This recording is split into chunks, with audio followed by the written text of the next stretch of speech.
Brad. Welcome. Thank you. Great to be here. I'm so happy that you're part of the Get Phil Voted In podcast series. And I really am excited that you're spending time with me today. When I first thought about doing this interview with you, I thought, I'm not a drummer. What am I going to ask him? But then when I started developing my questions for you, I realized that I could keep you here all day. I have so much that I want to talk about. But before we get started, I want to talk a little bit about you first. You're a professional drummer who's been working in the music industry since the mid-70s. You've worked with many bands over the year, most notably Prince and, of course, our own Phil Collins. And you're a native of Minnesota, I think, yes? Yeah, I was born out in Bethesda, Maryland, and then we moved to Barron, Wisconsin. I was in my hometown here in Hastings, Minnesota by the time I think I started first grade here, yeah. I live in a suburb of Minneapolis now. How old were you when you started to play drums? When the Beatles started, I would have been probably a junior, sophomore in high school. I was about 15 or 16, I guess. I played trumpet in the grade school and the junior high band, and then the Beatles happened, and so I wanted a set of drums, and the parents wouldn't buy me a set of drums because they said I couldn't make music with drums. So they bought me a guitar, and I played that until I could afford to buy drums. That is amazing, and you've played ever since. Yeah. But do you still play things like trumpet and guitar? Do you keep up? Do you practice? Trumpet, no, I don't even have one. I don't know what happened to it. Oh, I know what happened to it. I gave it to our keyboard player in one of my first bands, and it fell off his organ one night and bent the bell up so it looked like Dizzy Gillespie. But he used it the whole time. And, back then it's not anything about tone as long as it works. And Right. So were you technically trained as a drummer? Did you take lessons? Or are you a guy who just self-taught? No, like I say, the Beatles started. I got a pair of dowels from out in the garage and sat on the arm of our sofa and played along with Ringo, air drums. And that's how I learned. Ringo is often I think people don't recognize how good he really was, and I think he's a really amazing drummer, and he wasn't given the right credit, I don't think. Well, it's like a lot of people don't even know that Phil can play drums. They think he's a singer, It's unbelievable. Okay, so your nickname is Munchie or Munch. How did that come about? Where did that happen? Because it was on my first tour with the guys, I think, and we were in Europe, and they caught me going in and out of the catering tent all day. So that somebody gave me the name Munchie, and it stuck. Even Phil calls me Munch. Everybody calls me Munch. That's awesome. So even people back here that aren't in on the whole thing, they, it was kind of weird when my hometown friends started calling me Munchie, and oh God, here we go. But it's all right, It's cute. I like it. So I know you're an animal lover. I think, do you have a couple cats right now? No, I've just got one cat, which I'm looking at right now. Oh, your baby. Yeah. What's her name? Her name is Sadie. Oh, hi, Sadie. Hi, Sadie. Hi, Sadie. She's trying to find another place to sleep. So I've heard about a special kitty on tour. Was that your baby, so to speak? The kitty is back here. Can you see this behind me? Yeah, a little bit. Yeah. Right there in my old aquarium. This is my souvenir vault. There's all kinds of stuff in there, but the cat is there, and one of Prince's boots, and some programs and a drawing that Phil did of me, and all kinds of stuff. There's the cat. That's the famous cat. Now, how did that happen? Where did you find the cat, and how many tours was it on? I found the cat in Nisswa, Minnesota at a gift shop and brought it over to big band rehearsals, second big band rehearsals for Phil, and put it in front of the kick drum and stayed there ever since. That was in 96 or 97, I think. Yeah. So it's got its own slotted, padded slot in the snare drum case, and I take care of it. There have been stagehands when it was new. They'd walk up to it and they'd think it was real and try and wake it up because it's little, dog-eared now, but it's been through a lot. Did it go on the Genesis tours too? This last one was the last that didn't go on that one. No. That was the first tour it didn't go on. Oh, that's interesting. Aw. Yeah, I wanted to save it. Then it's made of styrofoam, and then there's rabbit fur over that. And the styrofoam, you can tell inside it started to deteriorate, so it's rattling around. Yeah. So I want to save it, attached to it now. It is legendary in the world of music, for sure. Yeah, yeah. So you talked about a boot from Prince that's in your collection. You worked with Prince from 84 to 89. That, I mean, had to have been amazing. Did you take care of the drums for everybody in Prince's band, Sheila E. and whoever else played drums? Or Yeah, I started out with Bobby Z's drummer, Prince's original drummer, and I was the first drum roadie they used. And I was a big fan before I ordered his first record before it even came out, because I read so much about him in the local music rags. And so when the offer came from a friend of mine to, hey, you want to be the drum roadie for Prince? Yeah, okay.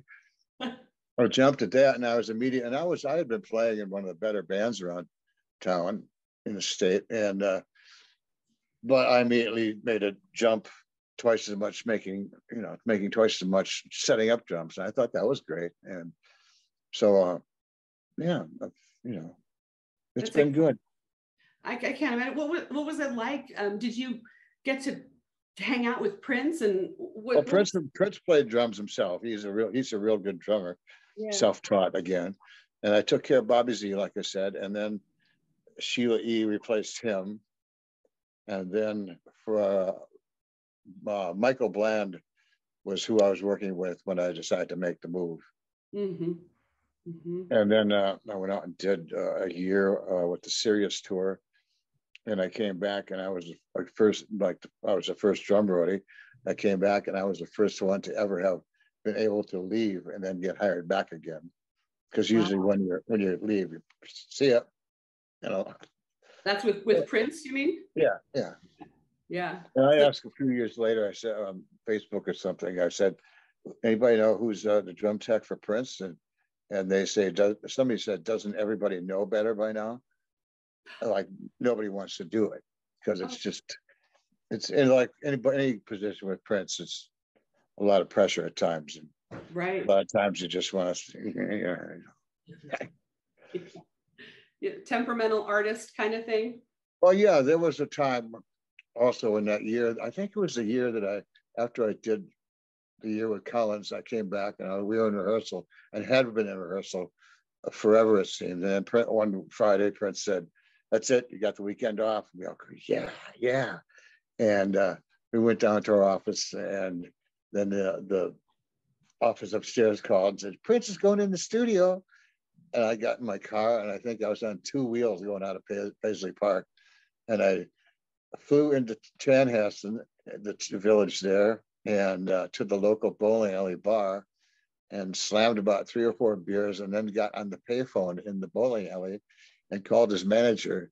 And there I was in the bowling alley on the pay. We didn't have cell phones yet, and I was crying. I said to his manager, we've got family, we've got personal lives, and we can't do it, any of us. Wow. So we got called into the office a day or two later, and thinking we were going to get fired or something. And his manager said, "Prince doesn't want to see you in here for another 17 days. He said, the crew is more important than the band." Wow. So, yeah, then, so the next day, the next day I'm sitting at home enjoying my time off, and I get a call from the office, "Prince is going in the studio." And I said, "Well, call Michael Bland's in-town tech and see if he can do it." So she called back, said, "Yeah, he's going to do it." And I think, well, he's going to want to use the electronics along with everything else. So I went out there, Paisley Park, and I set up the whole drum set with all the electronics and da-da-da-da-da. And on my way out of the studio through the sound lock, I punched the wall, and I broke this bone here. So I was in a cast for about 4 or 5 weeks at least. Oh, wow. My whole time off, nicest part of the summer. But. Wow. Would an injury like that be something that would prevent you possibly from playing drums in the future if it didn't heal right? Oh, it could, but like I've had other hand surgery on my thumbs, There's a cadaver. There's a tendon from a cadaver in each one of my thumbs. That happened about 10 years ago. Whoa. And they were, well, after the 2007 Genesis tour, I came home and I could barely tie my shoes. Oh, so wow. I got that hand fixed, and everything's fine now, even this long afterwards. Yeah. So yeah, like with any injury, I suppose you don't take care of it right, it's going to cause you problems down the road. Yeah, but you still can play like the old days.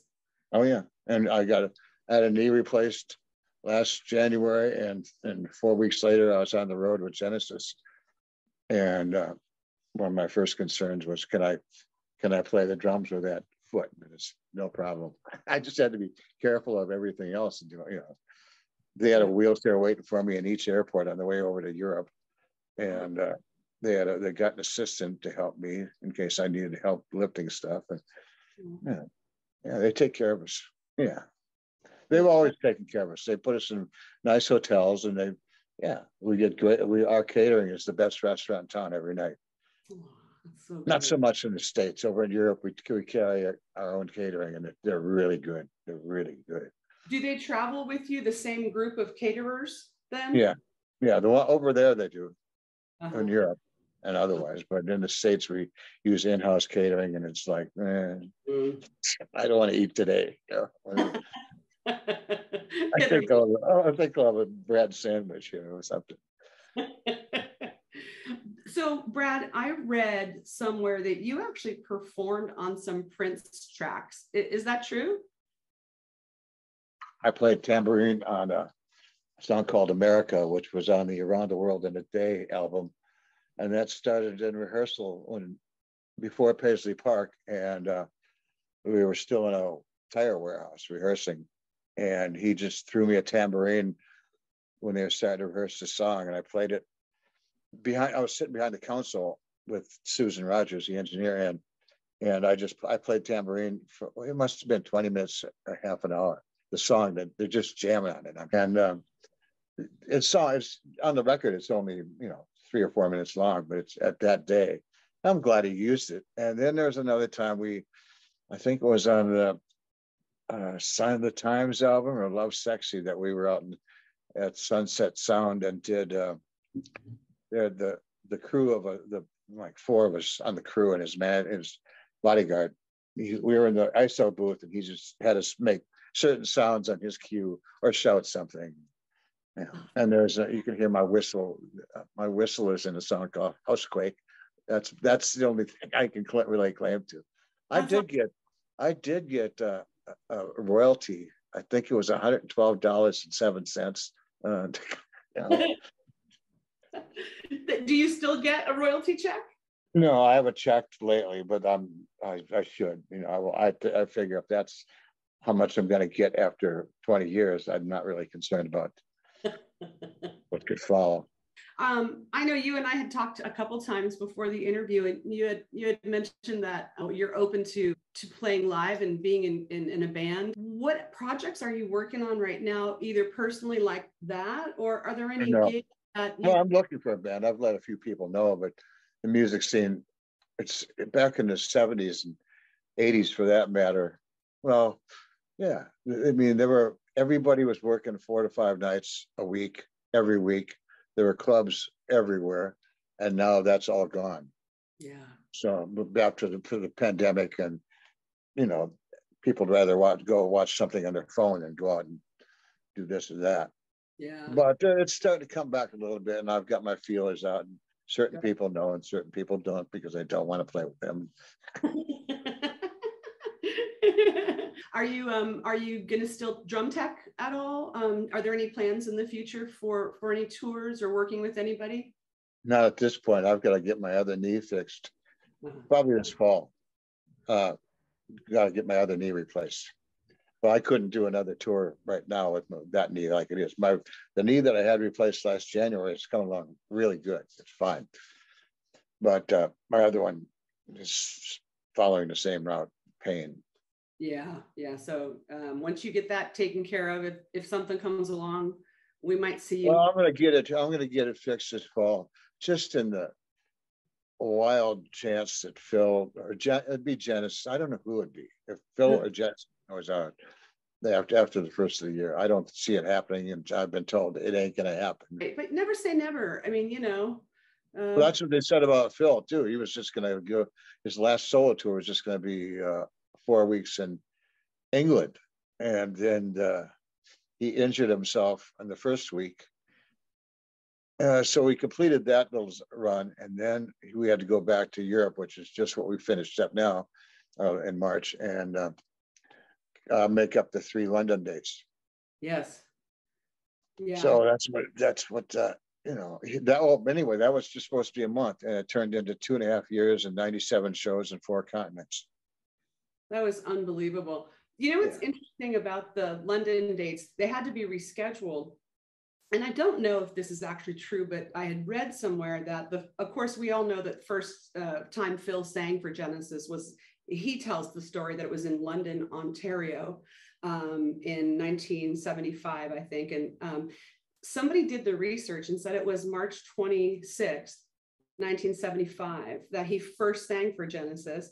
And then we all think the last Genesis show, is what they tell us, was March 26th in London, but England. Oh, is that where it was? Is that the coincidence? Oh, that's interesting. I don't go back that far, but I don't know if I doubt if they had that in mind, but who knows? No, because it was a rescheduled date. So it was really, if it's true, if that statistic is true, it's pretty fateful. It was just luck of the draw, I guess. Yeah. Right, exactly. But yeah, I thought that was kind of fun. Speaking of Phil, I think we'll jump into all the Phil questions now. You mentioned you started on the Sirius tour, which was 1990. That was when you first started with Phil. And you didn't start with Genesis, you started with him. And then how did that happen? How'd you get hired? Tell me a little bit about that. I was working with Prince, and a friend of mine, Rob Colby, who had started working for Prince the same time I did, he had gone on and wound up working with Phil. And he called from Japan and said they're looking for a drum tech for Chester Thompson. And I jumped at it. Because I was kind of tired of Prince. And they had a new management, and I was new production. But so that's how that happened. I took care of Chester up until what was it? The Both Sides tour, when Ricky Lawson was brought in. Was Both Sides before Dancing to the Light? Yep, Both Sides I think was 94, and then Dancing to the Light was 97, I think. So I was Steve Jones, who is now our tour manager. He called me, and he had been Phil's drum tech, and then he was going to move up to production manager. So he called me and said that, well, Ricky Lawson's going to be the drummer, Chester's not going to do it. And so I was out of a gig. And then 2 weeks later, he called back and said, how would you like to take care of Elvis? That's what we call Phil. And I said, what's he think about it? He said, well, if you can't do it, then I can't make the move up to production manager. Wow. So of course I'd do it. So it was the same, with Phil and Genesis and Phil. It was all the same bunch. It was the crew, I was the only American, and I had to go through a 2 or 3 week probationary period, which I almost didn't make it.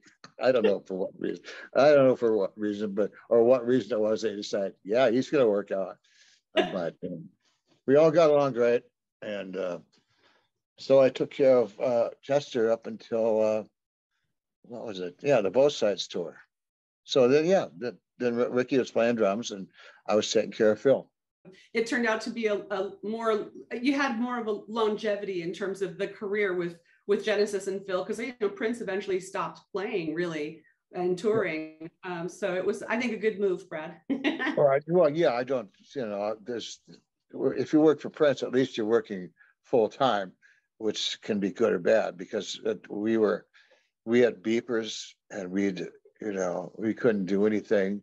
We'd get beeped and had to go into Paisley Park and work and sit there till 4 or 5 in the morning, and then go home, get a few hours sleep, and then come back at 11, get ready for rehearsal and do that. And then he'd go in the studio again, and we'd do it all. That went on weeks. But you know, if he kept you around, you knew you were appreciated. There were people that came in and they got fired the first day because Wow. Prince didn't like him for some reason. Right. It just, yeah, didn't work. Hmm. Do you remember the first meeting with Phil? And as far as like when you first met him, even probably back when you were still teching with Chester. And then how did things go when with your first gig where you had to take care of Phil's drums? How did that go? Give us the inside scoop. I first met Phil backstage at a Prince concert and at Wembley Arena.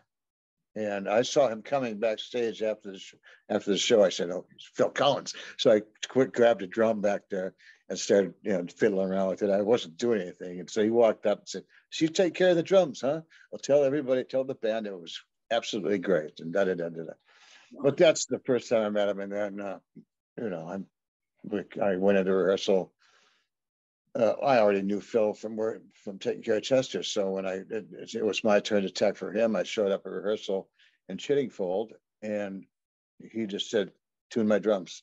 So I sat down and did it, and he came back and said, "You can tune my drums anytime, any day of the week." So that was it.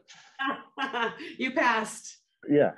You passed with flying colors, right? I Yeah. mean, for Yeah. sure. That's awesome. So there wasn't a huge learning curve for you. I mean, you'd been around, you kind of knew his work, and yeah. Yeah, I know what it's supposed to sound like when it's supposed to sound like that, and there have been electronic samples that were supposed to be back when Chester was. We were rehearsing for the '93 Genesis tour, We Can't Dance, and there's supposed to be a sample somewhere, and the monitor guy was riding the fader, so the sample worked, but it didn't happen. Oh. And I was eating shortly after that. I was eating lunch, and somebody said, "Hey, Phil said that sample wasn't there," and I threw my silverware down and ran. I was on the hunt for the monitor guy I was going to kill, and Phil found out, and he intercepted me and said, "Munch, that's okay." So I explained what was going on. He's bitched at me before, but it's always been, I'm in the bomb site. It's not because of me. He'd call me back up to his dressing room, whatever, 20 minutes later and say, "I'm sorry." Right. No, but you obviously must be good because to have been with him for that long. Yeah. So I'm doing something right. Exactly, for sure. Phil is left-handed, we all know. And I've heard him say that when he was young and just starting out, that he'd mirror the kit totally the opposite, I think is what he said. Did drum manufacturers ever eventually make things for lefties, or is it just the components and a matter of how you set it up? It's just how you set it up. Okay. Got a left-handed drums, as far as I know. I didn't, because I don't know. Again, I'm not a drummer, so it's probably the dumbest question ever. I'm a drummer, and I don't know the names of a lot of, like, what I need one of those little springy bits in the snare drum. I don't know. There's a name for it, or this or that. I need that little lever that does this. As a right-handed guy, is it hard, like intuitively hard for you to set up the kit for him at all? Or no, I just set it up and I mark everything where it is, and that's good for about a week, and then he changes things around. But once I figure out where he wants things, then everything's marked, and so the heights and the positioning is pretty well set. Yeah.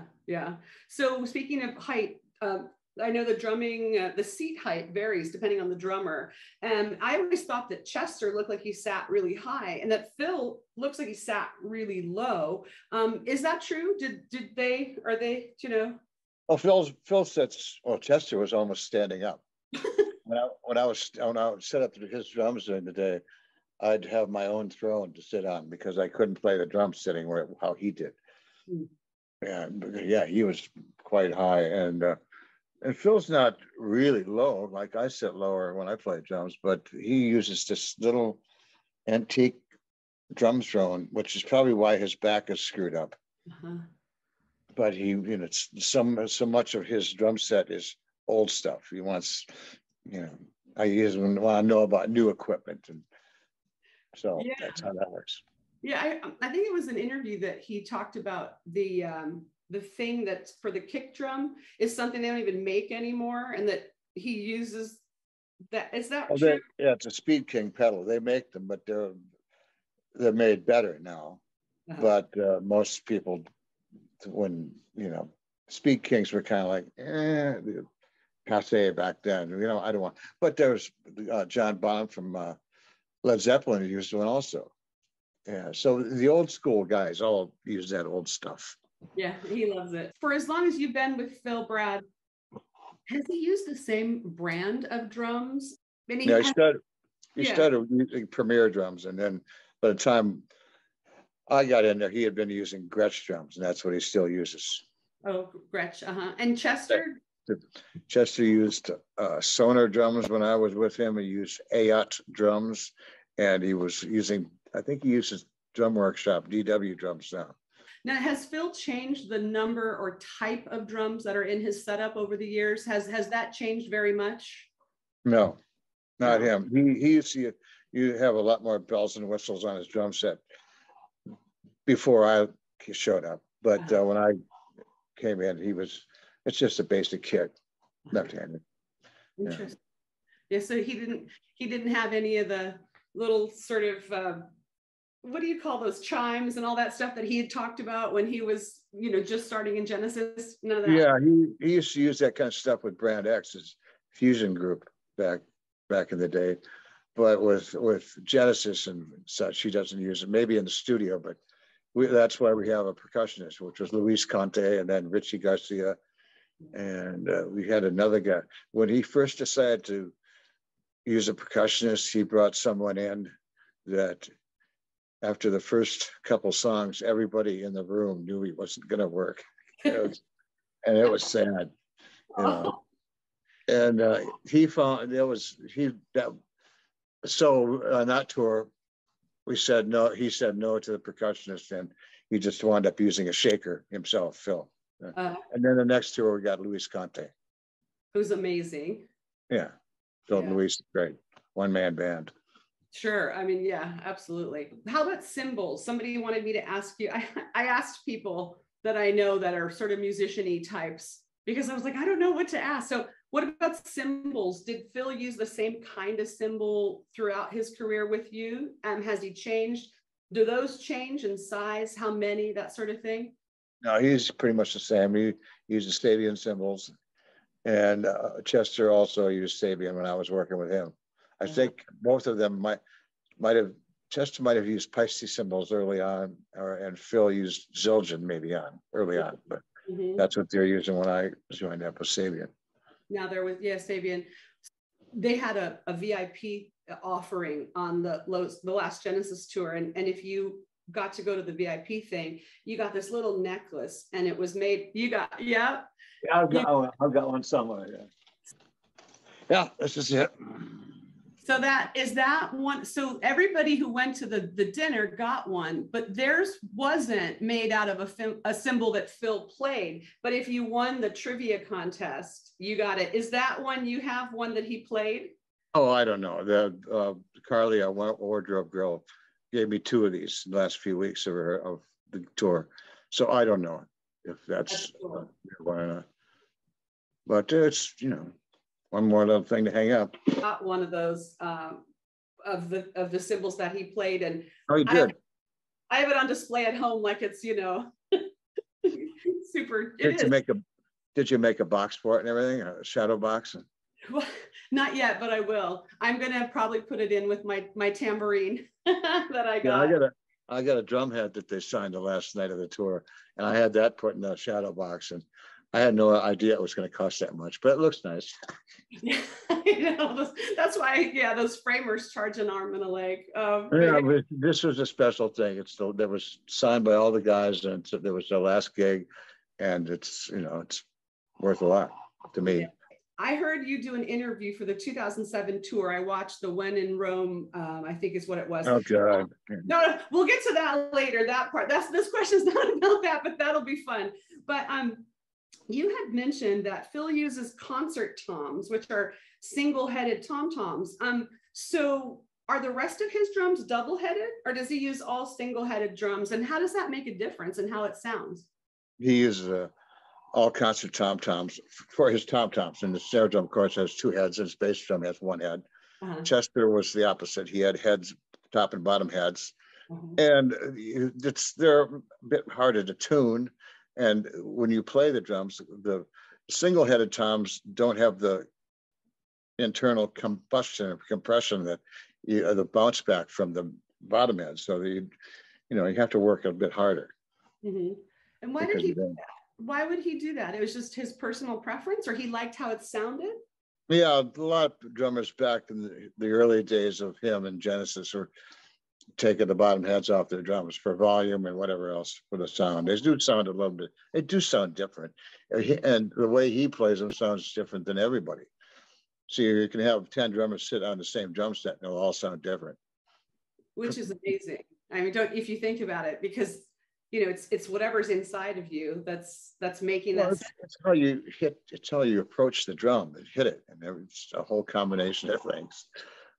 Yeah. Well, my next question is actually, I think what defines part of Phil's signature sound is really, I think part of it is how hard he hits it. Is that true? And do you have any idea why he hits it so hard? Well, his drumsticks are about 2 inches shorter than most drumsticks. So he doesn't, I don't think of him as hitting hard. Nicholas hits a lot harder. Really? Yeah, he uses bigger sticks, and he's a bigger guy. When Nicholas started, he was just a scrawny little 17-year-old. Now he's 21 years old, and he can put some wood to the drums. That's cool. That's neat. Yeah. So Phil doesn't hit it as hard as I think I've heard people say that about his drumming style is part of the sound. It looks like he's hitting it harder because, like Prince, he's got a unique style. It looks like he's but he's just kind of slapping, using the drumsticks, like slapping the drums. He's not pounding them, Oh, interesting. Just Prince played the same kind of way, but it works, Yeah. That's these are the kinds of things that I was dying to learn from you. That's very interesting. I know that when you were working with Phil, he wasn't necessarily drumming a whole show even, because he was singing. But for example, on the big band tours, he drummed almost the whole show. Did you have to replace the drum heads every show? For Phil? You do? No. No. Phil, he didn't like new heads. He would ask me to change heads. I'd be looking at the drums for days and kind of wish I could change the drum head. One day I was looking at one of the floor toms, and he hit it and he said, "You really want to change that drum head, don't you?" I said, "Yeah." And but he just likes, when I put new heads on it, the smallest tom-toms, I had to before he came in for sound check and played them, I had to beat them up so they had pits in them. So they sounded like they're a week old. Okay, so you would beat on them for a while to get them ready for him, so that they weren't fresh. That's cool. Chester's the other way. He liked new heads. And so would you change Chester then every show? Not every show, no. About every 2 or 3 shows, maybe. Yeah, about every 2 or 3 shows. But Phil's heads lasted a week or two, usually, at least. And then will they break eventually? Is that sort of what happens? No, Phil never broke a head as long as I worked with him, never. And Chester, the only thing that he broke was a bass drum head. When I first started with it, that was not my fault, but it happened in the last song, so I was okay. Well, in that case, you never had to replace a head during a show? Nothing weird has ever happened like that? No, but Chester, he had 2 bass drums. So if his main bass drum works, he can always play on the other one. But Phil only had one. So if Phil broke a bass drum, you'd have to change it. Which is why I changed Phil's bass drum on this last tour, or Nick's bass drum, once every 3 or 4 shows. And they were still visibly good, but I just was thinking, well, if he breaks it, it's gonna be 15 minutes. for me to take it out and change it and put it back up and da da da. It's nobody's going to die, but it's right. That would suck though. it was for my own peace of mind that I did it. Right. Proactive. Yeah. Well, I mean, you have to do what you have to do. It's your job and you're responsible for it. And if you delay a show in the middle of a show 15 minutes, you're going to get more chewed out than the other, so yeah. So the Remo drum head, I have one from the 2007 tour that I actually got in an auction that all 5 guys, Chester and Phil and Tony and Mike and Daryl signed, which is something I cherish. And it's a Remo head. And a friend of mine said, I think it's probably one that Phil played because I don't think Chester used the Remo heads. Is that true? No, they both used Remo heads. Chester used an Emperor. Phil uses an Ambassador. Oh, okay. Emperor is a bit heavier. Oh, that's interesting. So Chester heavier. I think that's 2 layers. Yeah, and Phil Ambassador is just one ply. Okay. I'll have to look when I go home and see which one I have. It's up there, either Emperor or Ambassador. If it's an Emperor, it's a Chester head. I'll look. I'll let you know. Right. I'll send you a picture.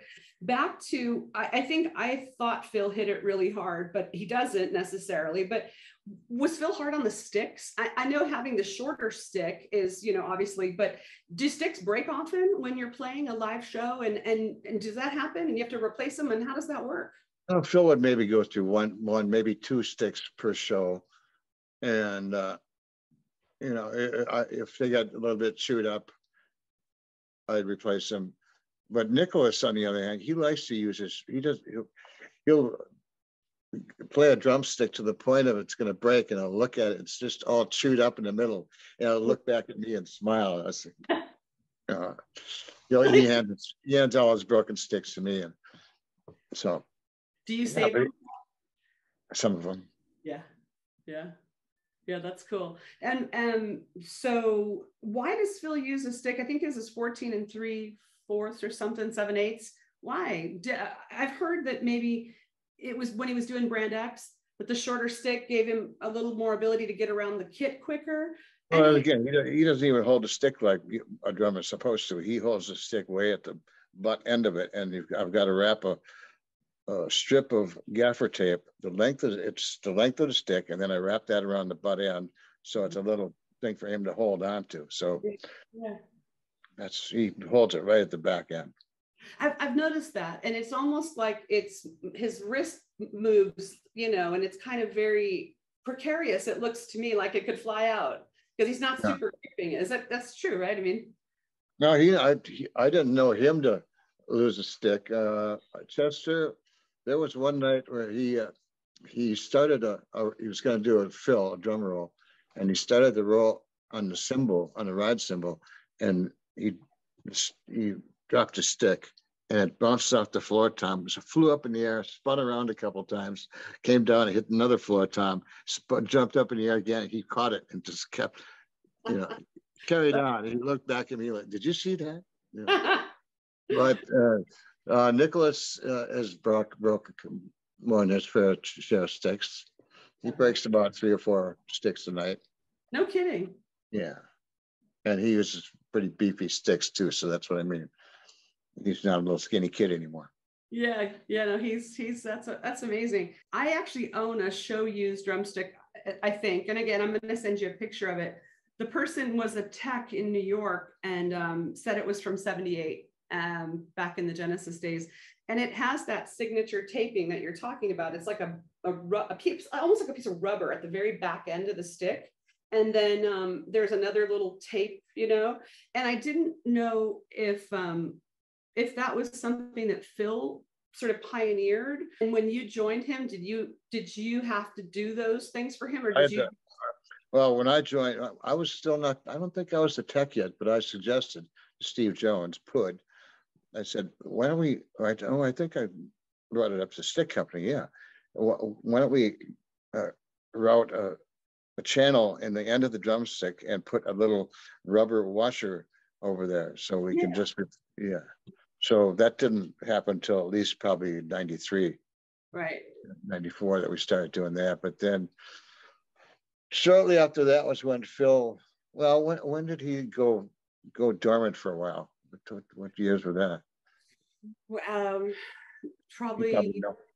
yeah, probably, what, after the 2007 tour, probably up to 2010. Yeah, yeah. Then I've still got those drum rubbers someplace, but like so many other things, I'm still digging through things in my work box. Find, oh, that's where that went. Okay, yeah.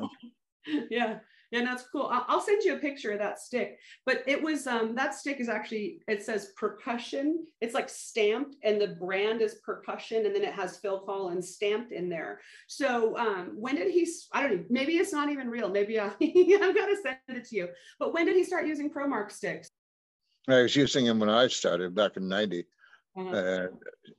He's probably a couple of years before that, at least.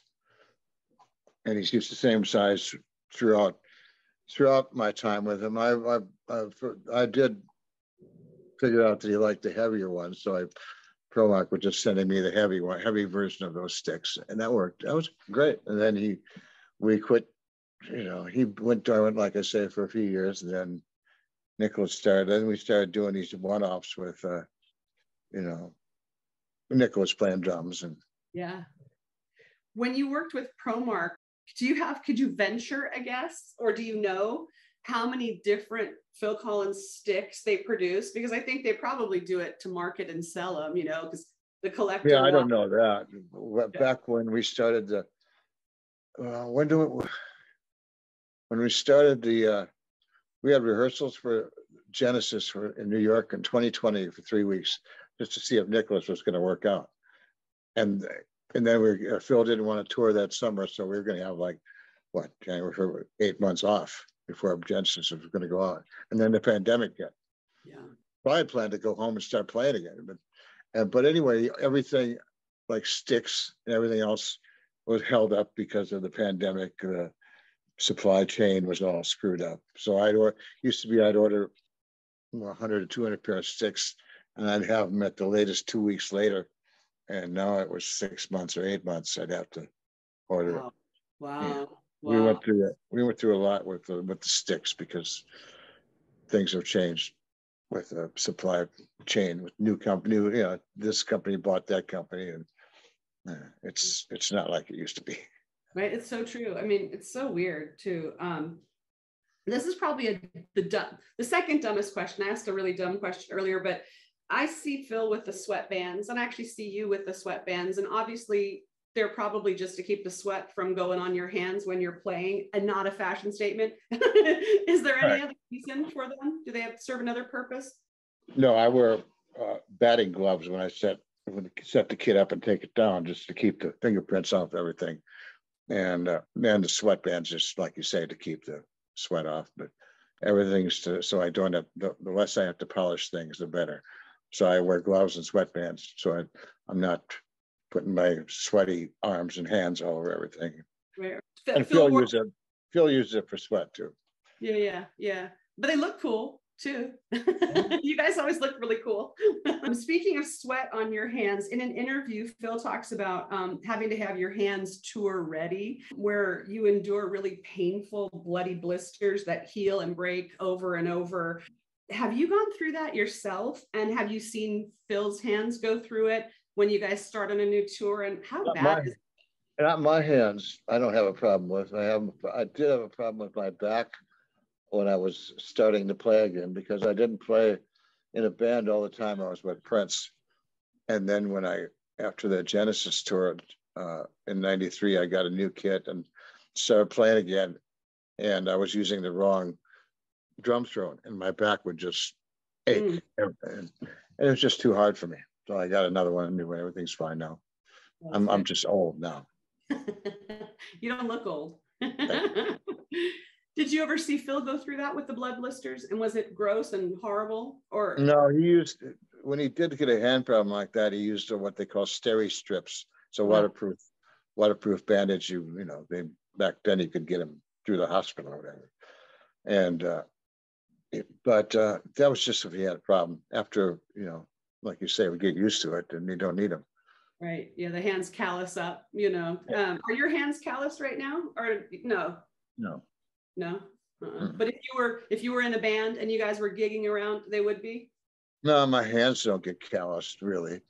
You know, everything's, yeah, I haven't played drums now since March, but I have no doubt that I can just, you know, a day or so and I'd be right back in it. And that happened when I was in another band back in the 90s. I got, let's say, excused from that band. And then about 6 months later, I got a call from a manager guy, and he said, yeah, how would you like to play for Christmas Day? I said, no, I've got family plans. I said, well, you can name your price. I said, who's it with? And he told me it was that band that had excused me. And so I just played. I had to go up to a casino, play one night with them. I used the drummer's kit because he had to go somewhere for Christmas, I guess. But anyway, so everything went fine. It went fine. And then, you know, there's another band. The last band I was in before I started this whole thing with Prince and everything, they had excused me as well. But Are you temperamental, Brad? well, you know, so a couple of summers ago, a singer who's a friend of mine called me and said, can you sub for the drummer this weekend up at this resort? And I said, yeah. So no rehearsal, after 35 years or whatever, 40 years, I went up there and just sat down and started playing again. There we go. That must feel good, right? Does that feel good? Yeah. It always feels good to play. People, you know, I'd be setting up the drums during the afternoon with Phil or whatever, and I'd come off and people say, you the drum man? I say, no. They say, son, like you should be. But yeah, I got with on the Genesis tour, or now that Nicholas is drumming, I can practice every day a little bit. Now, when Phil was playing drums, that's left-handed, so I don't get a heck of a lot of practice in myself. Right. So with Phil, Nicholas is right-handed, like set up, and it's great. I get to play drums every day, and it sounds great. You know, as a drummer, Brad, was it hard for you to watch Phil struggle during the going back sessions? I mean, he talks about how he taped the sticks to his hand because he was already losing grip in that left hand. How was that to see that as a drummer? I didn't see him do even attempt any kind of drumming. I've seen the video of him recording that thing with he's wrapping his hands and everything, but I didn't have any of that with the actual tour and rehearsals over in Switzerland. But what was I going to say? Oh, what was hard was when we were starting Genesis rehearsals over in London, and Phil and Nick were going to play one song together, both on the drum sets. And then I put 2 drum sets in a room, and they tried it, and no, it's not going to work. People often talk about the greatest drummers in history. Phil himself has cited John Bonham and Keith Moon, and he said he loved Bill Bruford, cited him as an early drumming hero. Looking back over Phil's 50-year career, I mean, I think that Phil's name should be mentioned in the company of these guys. Working with him firsthand, do you agree? Oh, yeah. Yeah, he's definitely a legend. When I say I work for Phil Collins, it just, wow, you know. And some of those people, they're the ones that don't know he's a drummer, but the other ones are the ones that think he's a legend. Yeah. Well, I mean, I was actually chatting with a friend who is a drummer, and we talked about Phil's work in Brand X. As a jazz fusion drummer, my friend was saying that he can safely say that Phil's top 10 in terms of all time in that genre of music, which I don't know a lot about personally. And like you said, there's legions of people out there who don't even know that Phil was a drummer. I mean, let alone that, you know, that the different kinds of playing that he did. You know, he played differently probably obviously in Brand X than he did in Genesis, or probably even in his solo stuff. For me, it's an injustice, you know, that people don't know that he's a drummer. Yeah, I don't think he's ever played in a country album, but yeah, he's a legendary drummer. Yeah, I mean, there's In the Air Tonight, and there's there's other people. Howard Jones he produced, and Robert Plant and Eric Clapton, and people don't know that's Phil Collins playing the drums in that Eric Clapton song. They don't know, they don't care.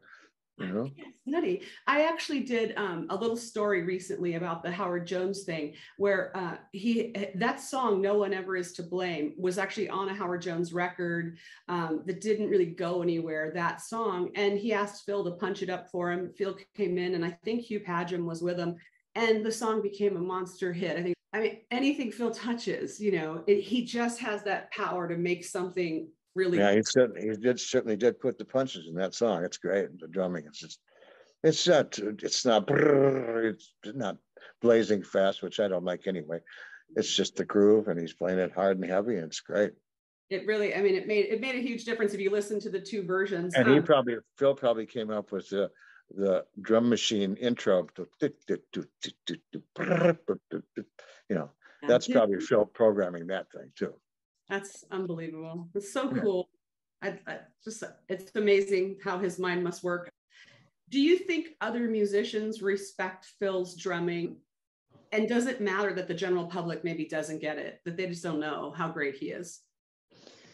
I don't think anybody disses him as far as a drummer. You know, unless you're some, I don't know. I suppose there's some drummer out there who thinks they're the greatest, but Phil Collins, yeah, that's a bunch of shit, man. But it's not like that. I don't really care. Right? I don't really care. You know, if most people, when I tell them he's playing the drums, say, "Oh man," and they pay more attention. That's why I like to play something for somebody that they most likely won't hear. One that was something that wasn't a hit for him. But listen to this song. Yeah. My next question that I had prepared for you was about something that a lot of people may not know, a song. For me, one of the most magical things about his drum sound is he does a lot of fills, I think. Again, not a drummer, but when I really listen for the drums, sometimes there's so many fills. A song that I love so much, and I think the last third of it, the drumming is so insane, and that's Cul-de-sac. I don't know it. Okay, so we'll have to talk. We'll have to talk later if you listen to it. It's just insane drumming. And on YouTube, some guy, because I don't think Phil ever played it live, some guy actually mimics, well, he does it. He plays the whole song, and the camera's behind him, so you can see him playing on the kit. And it's crazy cool. So what video is this? Is this a cul-de-sac? The song Cul-de-sac? Cul-de-sac, yeah. It's an amazing song. So we'll have to talk later after you listen to it, and you have to let me know, because it's amazing. But does he do a lot of fill? I mean, is that what makes some of his sound, is the number of fills that he does? Or no, he's always, he's playing the beat, and then he'll throw in whatever fits, and just like an afterthought. I don't know, put that over there. Yeah, it's just. But so much on the other hand, it's totally deliberate and part of the song, like I don't know. Well, In the Air Tonight, of course. Yeah. And Easy Lover is another one, and Studio. Those are all great songs. The Easy Lover, I always thought, had so many awesome fills in it, and it started out just, you hear the drums when that song starts, it's Phil Collins. You just know. Well, that was when Ricky Lawson started with us. We were over in Chiddingfold rehearsing, and I think it was Phil's first day in rehearsal. And the band maybe had been rehearsing for a day or something. But anyway, they went through Easy Lover with Ricky Lawson playing drums. And Phil sat down and said, "We're going to do it again. This is more or less, this is how it's supposed to be played." So Phil sat down his kit, and they did the whole song over. And Ricky's just sitting there. His jaw was, and that's how it was, And there's a video of it somewhere on YouTube. Yeah. Of them doing that. Of that day, of Phil playing Easy Lover, and everybody cheers, and those were great days back when we'd stay at the farm, the 500-year-old farmhouse, and we'd work on equipment at the farm. That's where the studio was, and we'd drive into Chiddingfold and rehearsed at the Chiddingfold Ex-Servicemen's Club, which the rehearsal room's like a grade school gymnasium. And we had to move all the gear out on this night, which was mothers and toddlers. some function there. And then there was also the meat raffle night, which we had to move it out. So, but it was a great time. The band would rehearse till 6 o'clock, and they'd leave bang on 6 o'clock, and we'd go out to the bar and have a beer, and come back and work back there, whatever we need to do. That's cool. That's cool. I heard I think it was the Songbook documentary, that it's a Genesis documentary. Phil said that one of the crew actually lived in the house on that property. I don't know if that was before your time, or is that not true? No, there's a guitar tech, Dale Newman. He was a guitar tech before he might have been around with Duke and all that old stuff. Uh-huh. But he couldn't do it anymore for whatever reason. So he was like the caretaker of the house. He'd go into town when we were staying at the farm. He'd show up he'd stay there. But at the time he's married with a wife and kids, so he had a house somewhere, but he'd be at the farm all day, and he more or less lived there. That's cool. Yeah. And he'd bring in the newspaper from the village every morning and have our breakfast waiting when we walked in. And the place is haunted. Is it for real? Yeah. There was the caretaker out there. His name was Les, I think it was, or Len. But he was staying there with his wife one night in the house, and suddenly in the middle of the night, something grabbed his wife by the hair and pulled her bolt upright in the bed. And no way. Yeah. And I can't remember what I imagine they got the hell out of there, but it's supposed to be, there's the Nuns Walk there's a livery stable, or not livery stable, a stable there. Some people say you can see nuns walking down this way. And I was staying there by myself one weekend. It was rainy and windy, and I was all by myself, and I was, what was I doing? Oh, I was out in the studio, and I decided to go to bed. So I went into the house, and this 500-year-old house, and I'm laying there, and I'm hearing boom, thud, thud. And I got my big flashlight, and I checked every closet, every room, and nothing. So I went out and slept in the studio and slept with the dogs. Well, yeah, I believe it's haunted. Yeah. Wow. That is amazing. All right. So when you guys were, when the guy would bring the paper and you were with all the British guys, did you learn to like beans on toast? Because my understanding that was a crew favorite for breakfast. Well, I was introduced to beans for breakfast over there, definitely. Not necessarily on toast, but I was introduced to Indian food by those guys, which I loved. And we'd go into, there was this woman they'd call, her name was Dot. And she talked like this, and she was quite old. She drove this old black car. And she'd go down to the Indian restaurant in Hazelmere and pick us up whatever we wanted. And she'd drive back to the farm, and here you go, boys. So she's probably gone by now. There are a couple, there are more than a few characters from those days who aren't with us anymore. Yeah. Carol, who used to cook us breakfast again. She'd be cooking us breakfast with a cigarette hanging out of her mouth. And she'd do our laundry though. Yeah, she'd do our laundry. And then there was the local characters from the pub. There was about 4 or 5 of them that are gone now. Yeah. It's pretty colorful. Sounds really like really good memories, right? Yeah. This whole Genesis Phil thing has been the best time of my life. Met some great people. I'll bet. And now it's over. Well, now I probably won't get back to Europe or England again. Now, who knows unless somebody dies over there. So. Right. We don't want that for a long time. Anybody that you know, anyway. Yeah, let's hope that I die first, so I don't have to spend the money to fly over there. You are too silly. You talked a little bit ago about In the Air Tonight. It's an iconic song, I think, and it changed music, in my opinion. Phil worked with Hugh Padgham, who's an engineer, and they created the most famous drum break, I think, in the world. And it's referred to as a gated drum sound. The sound of the processing was used or worked with on somebody else's, might have been Peter's. Right? Peter's, yeah. I think it's the song Intruder it was Peter's 3rd album. I think the song, kind of defines an era of music. And my question for you is, and it seemed to become really highly produced in a really cool way. And the drums sounded different. Did you have anything to do with that? No, that's all out front. Ever since 96 or whatever it was, we've been using Michelle Collin from Paris. When Phil, I had nothing to do with the actual sound of it, no. The production, right? Yeah, no. I just tune the drums and they do what they do to them. Because he didn't have any triggers on.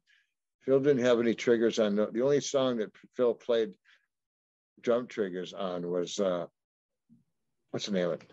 Home by the Sea.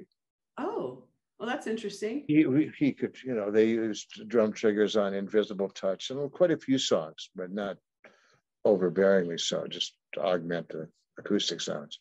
This is a question I have later, but I'm going to ask it now. In what I ever first saw was on the 87 tour, that Invisible Touch tour, those octagon drum pads is that just electronic drums? What is the story with those? But the octapad, are you talking about?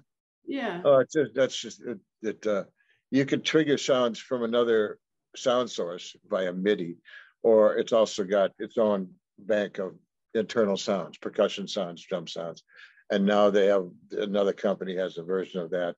Probably Octapad does too. Oh, Roland, yeah, of course they do.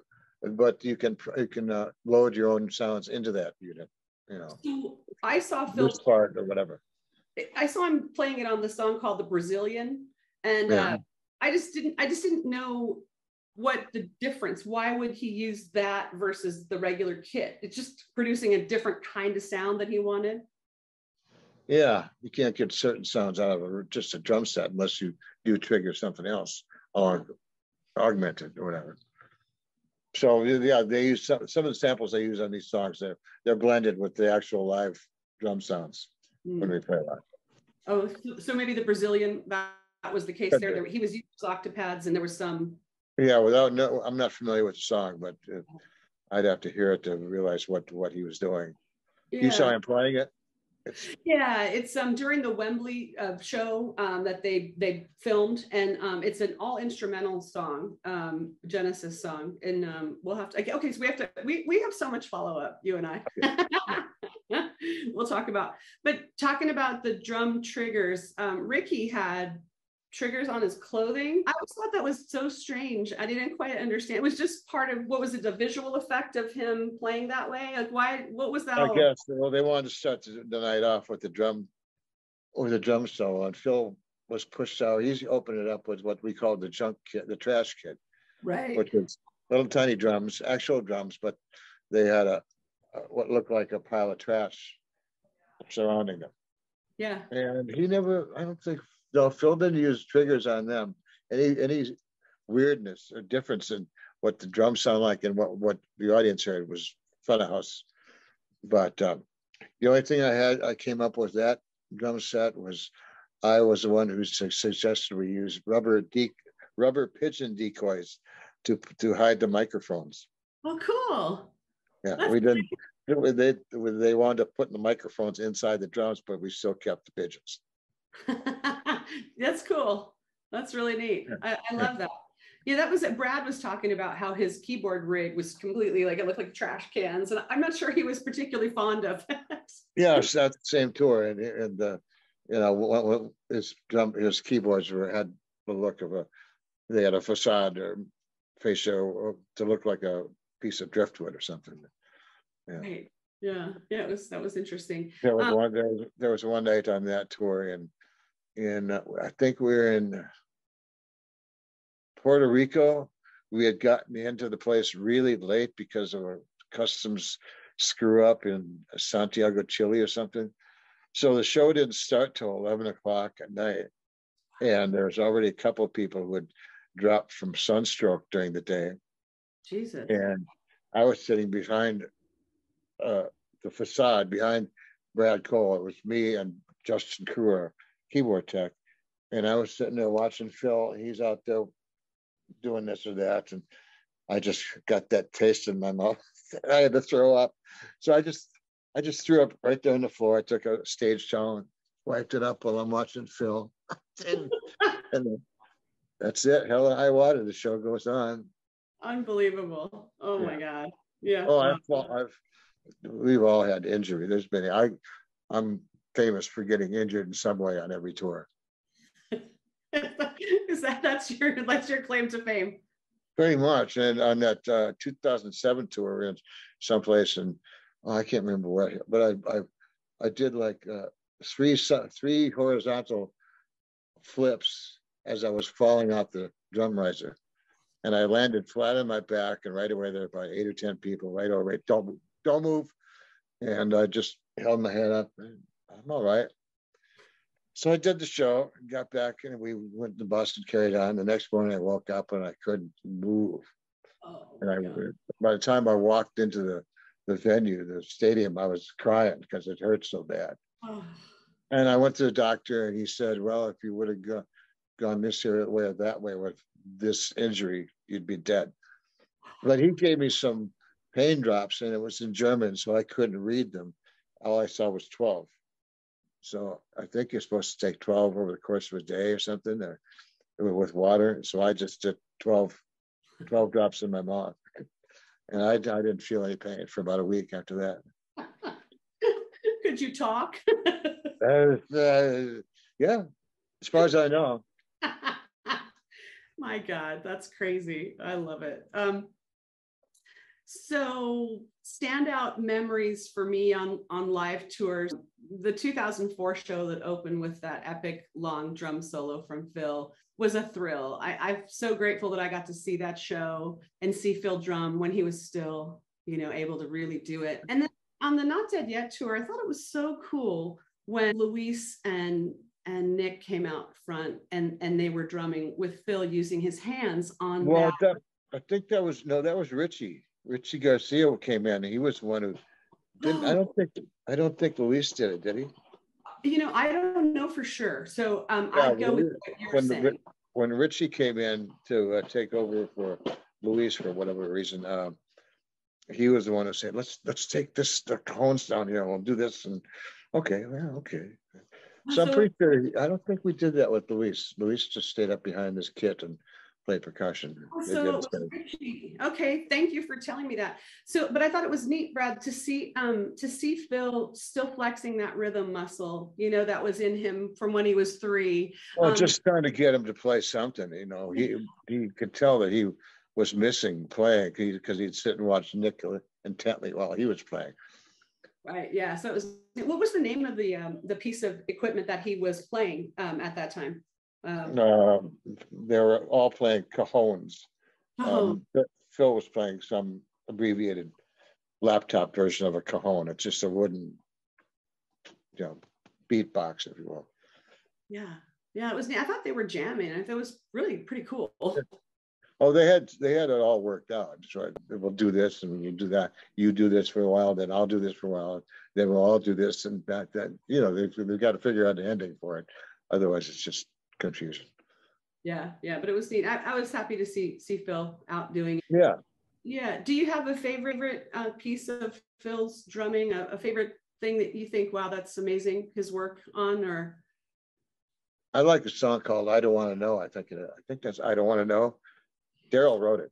I Don't Want to Know. Check it out. It's a great song. I'm surprised it didn't make #1. Probably a B-side. It's probably a B-side to something. It might be on No Jacket Required. I know he was credited. I think so. I think it is. Songs on there. Yeah.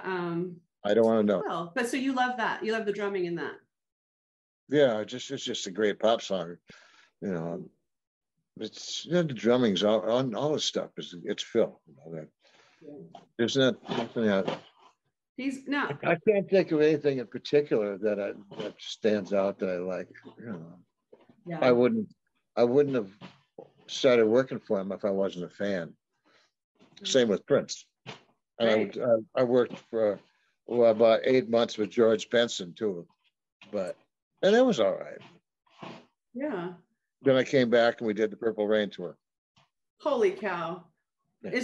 Was that sort of one of those things that? Did you know how amazing it was while it was happening? First night of the tour was in Detroit, and I think it was Joe Louis Arena. And the first song, "Let's Go Crazy," and the audience was like, it was the Beatles. It was just a white noise scream, you know. And So then even the band's looking at, oh, holy shit, you know. Yeah, we didn't realize it was going to be as nuts as it was. The circus comes to town. But I signed a non-disclosure. I signed at least 4 of them, I think. A non-disclosure agreement. I can't tell the stories. I could. One day yeah. you'll have to write a book. Yeah, I'll tell you the story before I go. Yeah, yeah. Document it. One more story. Come and get me. Oh my God. Now, you said you're a fan of Phil's. Could you play all the songs, say like on the Not Dead Yet tour, those songs? Could you play those today if I asked you to? Could you do it? I mean, is it in your brain like that? Probably. I played with, I was called by a Prince tribute act a couple of years ago. I played every Thursday or something downtown. And keyboard player was a big Prince fan. He played a couple of these tribute or jams or whatever. And he called me and said, "See, you want to play with, we need a drummer for one night." And so they played the whole Purple Rain album. And I never rehearsed it with anybody. I never played it before.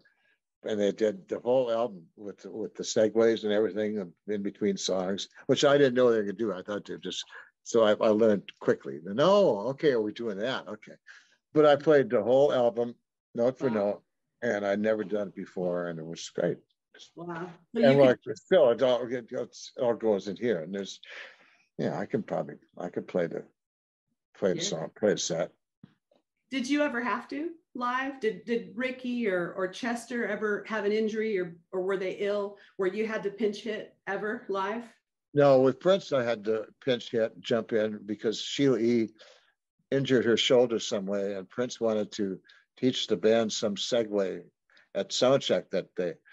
So Sheila said, "Well, let Brad play the drums while the band's playing. They can learn it. I can learn it while he's playing it." Da, da, da. So we did that, and at the end of the song, and I'm doing the big cymbals up here, and then I did the down.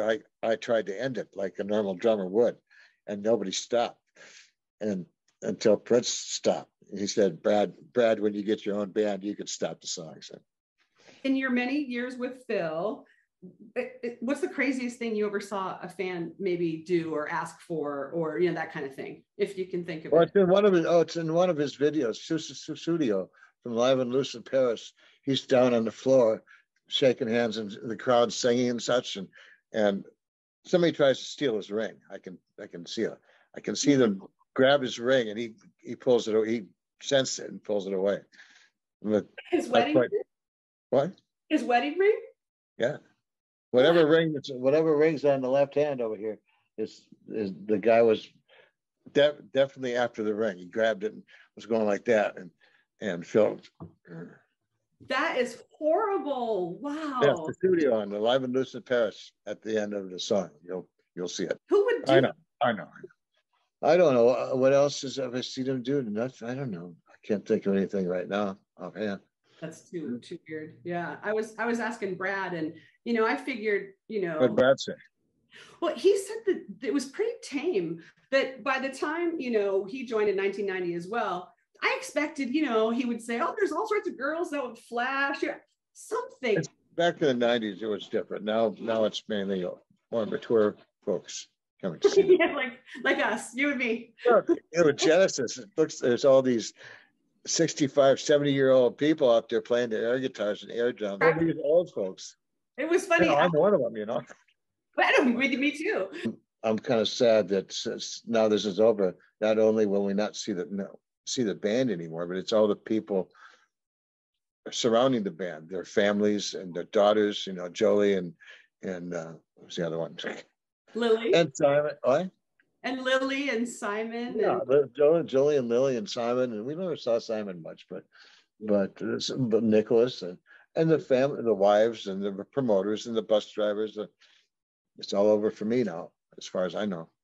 Yeah, it's hard. It's got to be hard. It's probably a little bit of sense of loss and a little loneliness, right? And a little bit after looking back all these years. I miss the traveling already, although, yeah, traveling wasn't. as fun as it used to be. You back in the 90s when there were hit records to tour with, we'd go into cities usually anywhere from 3 to 5 days with a day off in the middle of it. Mhm. And now it's just bang, bang, bang, let's get it over with. And we don't want people to get sick and we have to come back and do it again. And It's different. It's different. When Brad Cole and I were visiting, we were talking about how the backstage scene used to be actually pretty cool. Like, well, especially in the 80s, you know, people used to party in the 80s, but now backstage sucks. It's boring and nothing goes on, you know? Yeah, back in the 80s again, we'd you know, say there's 4 or 5 of us guys go out to a club, go out to the TGI Fridays some night and meet 10 or 12 girls. And you girls want to come to the show tomorrow night? Yeah. Okay, what's one of your names? So you get one person's name, Julie plus 10. And we put it on the guest list and no problem. And Right. now you don't even want to ask for guest passes. And Aw.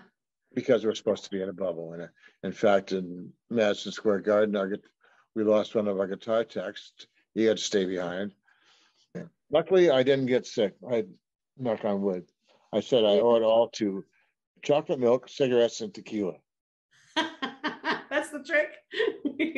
That's all I was doing. You know, I was right in the middle of it. I was lucky. I didn't get super sick or anything. So I take every immune supplement that I can, and anything the hottest spice I think is good for keeping away sickness and stuff.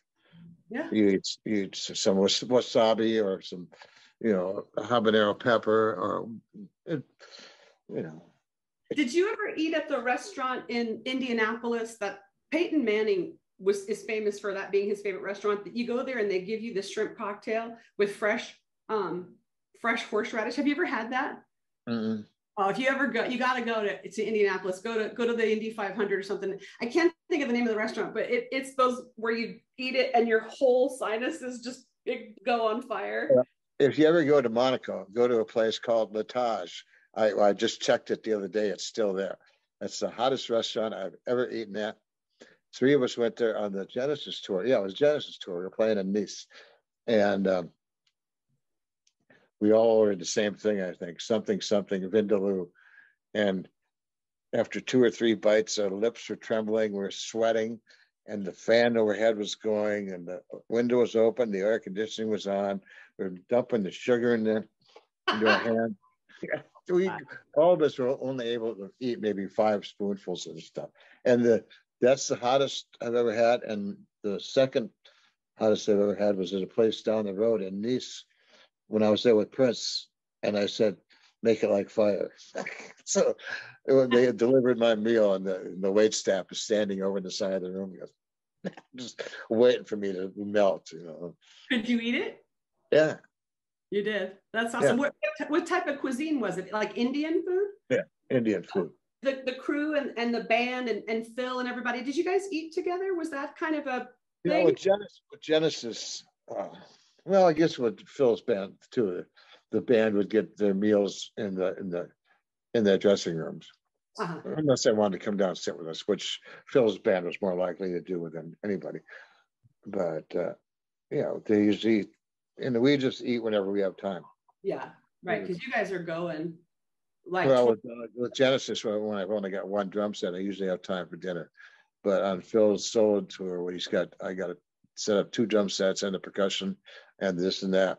Yeah, I usually had to work right through supper and, you know, deal with it later. When you had shows that were back to back, you'd load in, you'd have the show. Would you try to catch a nap then, maybe even during the show? Because then do you have to load out and get the trucks loaded and then get to the next city? How hard? We do it. We load in. We set the gear up. We do the show, and we tear the stuff down. Then we put all our cases, push into the truck, and then we've got stagehands. They load the truck for the most part, and then we get in the bus and go to wherever we're going next. And that's when you sleep. Yeah. It's pretty much on the bus. Yeah. When you're on tour though, is it hard? I mean, do you not sleep very much when you've got back to backs like that? We didn't used to sleep at all, but those days are gone. But now it's you know, the bus, traveling by bus, especially U.S. buses, is one of my favorite parts about touring. Because you get in your bunk, it's just like the boom, just been rocked to sleep. Yeah.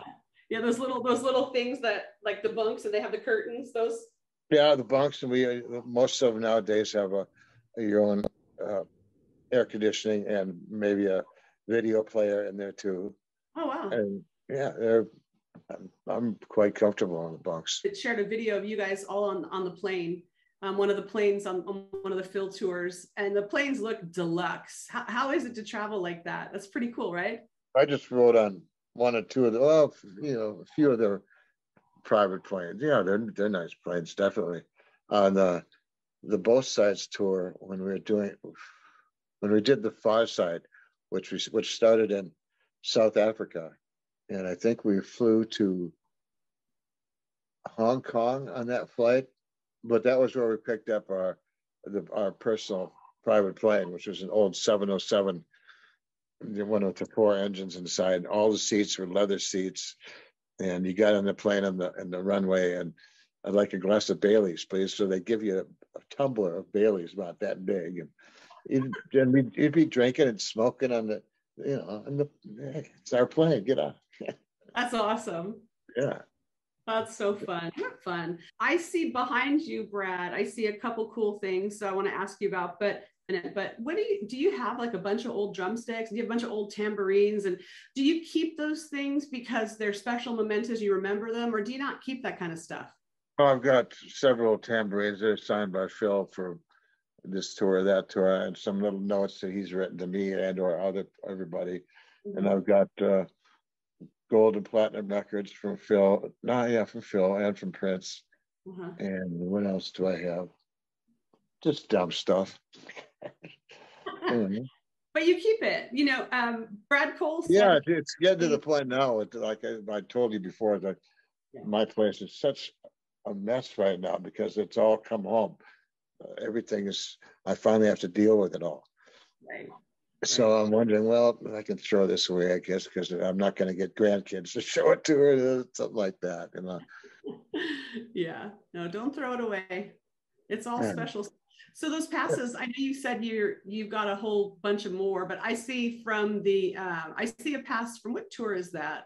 Where he's hitchhiking. That pass is cool. So are all those your Genesis and Phil passes? Yeah. Oh, that's from the first Final Farewell tour. Oh yeah.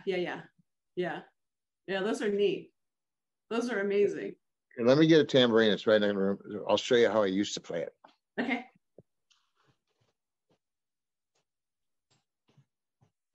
This is how they usually wind up. Oh, no way. Yeah. And there's this fish print in there. That's cool. You want to hold it up to the camera, Brad? And then I'll make sure people see it. That's cool. Wow. And he wrote a whole book to you there. That's so cool. I love it. That's amazing. You played, as you know, Brad, I got to meet you for the first time on the 26th after that Genesis show when Phil gave me his tambourine. And I don't know that Phil would often give audience members things first like time I've seen him do that. Yeah, I felt really lucky. It's usually me they're hounding to give me tambourine, give me a guitar, give me some drumsticks, and I got to give you one. Then I got to give 5,000 people this and that. Exactly. Nobody's going to run up to him. Oh, give me one. Yeah. Right. No, exactly. I was thrilled, and I knew it was the last Genesis show, and I knew that he wouldn't play it anymore. After I know what I had already promised it to our carpenter. I know. When I saw you, I said, that's the first time that he's given one away, and it's the one time that I said, "Yeah, you can go up, just go up and grab it." I know. I felt bad. And actually, I think that guy it might have been Chris, and he commented, that's my tambourine on Facebook, and I was like, oh God. I was there when he did that. Hey, that's my tambourine. And yeah, but it was cool. So when I got to hang out with you that night, you took the tambourine and you showed me a bunch of cool stuff, how you modify it with the screws and everything, but you played it for me and you showed me how loud a tambourine could be, and I thought that was so cool. He hits like with his fists as hard as he can. Damn, yeah. And I've got to, just like a drum head, I've got to stretch his tambourine heads too before he plays them, or else he'll put his fists through it in the first. There you go. Send it skidding back along the floor, and here's another one. Yeah. And I finally figured out how that I had to stretch the head because I didn't realize he was doing that. And I also had to put the screws in to help the handle stay on so he wouldn't get staples in his hand. Right. Yeah. So I tell people that I show, no one's allowed to touch the tambourine. Only you have touched it since Phil gave it to me. Well, yeah, the person, it fell under the stage. The lady next to me tried to get it. And he handed it to you and you dropped it, or what? So he threw it to me, and this lady next to me tried to get it. So then I think nobody was ready. Nobody knew, so Andy Simpson was running over, like, once he had this look of panic on his face. And the lady tried to get it, so it knocked it out of my hand and it rolled under the stage. So Andy said, he looked at me, he said, I'll come back, and anyway, so I got it after the show. No, that's good. Andy's good. Yeah. It was nice, but it was really exciting. People sent me little video clips, people that were in the audience of Phil, throwing it. It was exciting, but yeah, it's pretty neat. So thank you. It was so fun meeting you that night, and I did feel bad for poor Chris.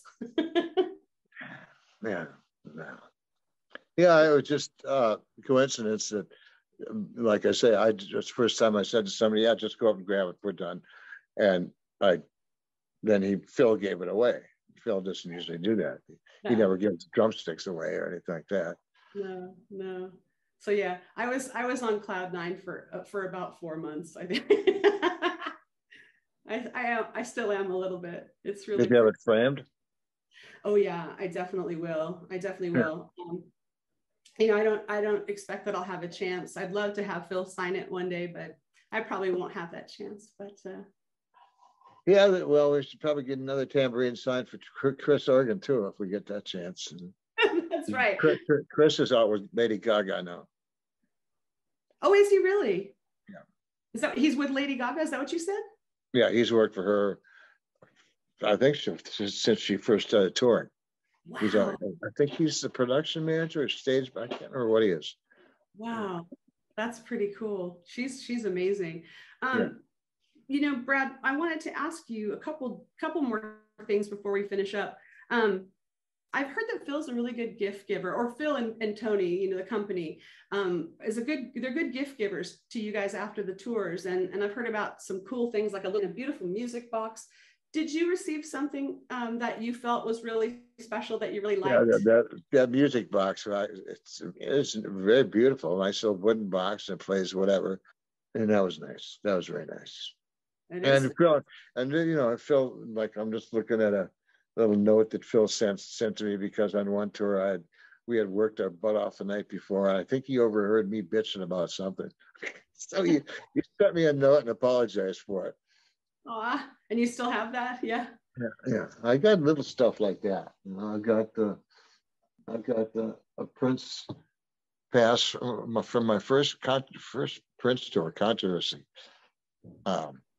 All the bands signed it and all the crew signed it. I still got that. Wow. So and Prince signed it, And he didn't. I don't think he usually did that with, with the whole band. I'm wondering what else I've got. I've just got stuff all over the place. And yeah. No, go ahead. No, you go ahead, Brett. Sorry. I'm just looking. What else can I think about here? Yeah. Every place I look, there's something I got on tour, or something because of it. That is so neat. The caricature behind you, I see in the lower right-hand corner, is Phil, and then there's some of the backing singers. Is that Dan Quinero and Harry Kim, and there's Daryl, and there's Amy, and there's Brad, and there's Ricky Lawson, and Arnold Woolfolk. Oh. Arnold Woolfolk is in the middle up there, and then Nathan East is below him. Arnold. Yeah. Yeah. That's awesome. That's neat. And you guys, somebody did that, and you guys all got a copy? Yeah, and then we've got another one over on the other side with all the crew. That's neat. That's really special. That's something not everybody has, It's pretty cool. Yeah, and we got a double platinum CD on our last show with Genesis, I think it was, that was another thing. We had to wonder how am I going to get this home? You know? Right. And Under yeah, your we got another double platinum album, another gold album, double gold album from Phil from the Sirius tour, which was about 4 feet high and about 1.5 feet wide. And we had to lug those things home in the airline too. But that was before everything got picky and stupid. And right. you know, no, you can't bring that on here. You got to leave it behind. Oh, please. Yeah. Do you have a favorite thing about having worked with Phil? Something specific or general, you know, that you could say? Wow. Just all the people I met. Just the people I met. The English vibe. I like that. To a point. When I get used to it, I'm fine. But like when we just went over there again with Genesis, I had forgotten a lot of things about England. They're just really aggravating or something. But the lack of ice.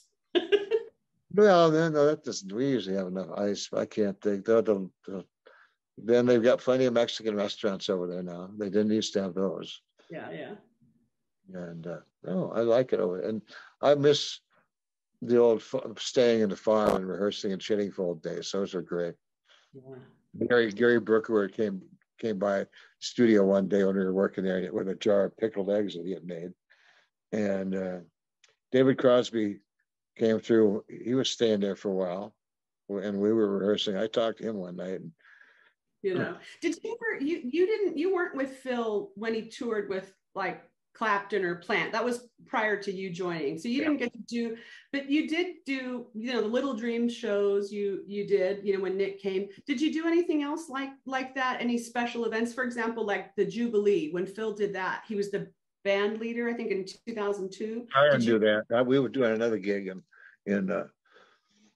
I can't remember. We were someplace in England, and so I didn't do that. Steve Jones went and did that. And yeah, well, we did the Tarzan and the Brother Bear stuff, the premiere shows, where we'd go up and do a premiere in Tokyo for 2 weeks, or New York. We did the Broadway premiere there. Brad, do you ever have a chance to communicate with Phil since it's March? Have you checked in on him, or do you guys email or anything? No. Yeah. I've only talked to maybe 2 people. 2 or 3 people from the tour since then. Yeah. I mean, most of them are off doing something else, and Phil will call me if he needs me, or somebody will. Yeah. And if somebody needs me, they got my number. Otherwise. Yeah, and you'll be ready to go. Yeah.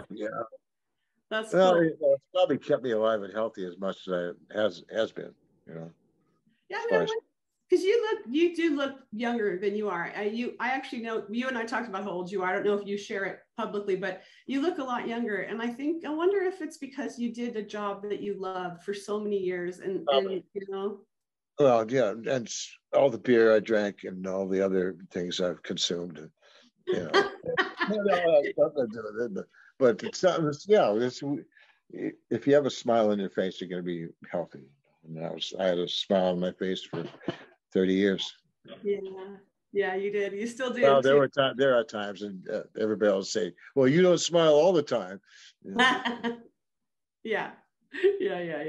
No, you do. You're awesome. You're a nice person. You know, if somebody asked me what's the best thing about, you know, getting to talk to people like Brad Marsh, Brad Cole, Leland, the common denominator is that you're all genuine people. You're not full of, you know what, and you're nice, you know. And I think you guys wouldn't have lasted with Phil all those years if you weren't. You know, if you weren't. Yeah, if you don't fit if the chemistry's not right, you're gone. And like I think I told you before, back in the 70s, you know, I'd see Leland and other people on the album covers. Never did I believe that now I've been a friend of his for 32 years, and all the other people. And Phil Collins, you know, oh yeah, I get a Christmas card every year. Yeah, it's amazing. And even though as legendary as they are, you know, you realize that they're just people, just like you and just like me, and you know, and that's I think that's really something special when you get to know somebody like Leland, right? I mean, he's just Phil Phil was a big model railroad freak too. He built a big model railroad in his old house in Surrey, which when the time came after his divorce, I went over there with Pud and tore down the old train set in his basement. There was 40, 50 boxes of stuff or something. And we put that in the truck, and it all went down to Switzerland. Then I drove at breakneck speed down to Switzerland with Pud. And that was where that whole thing started, when he started living there.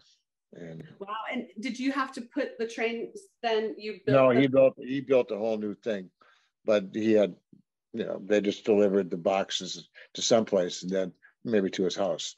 And then he built a new place in when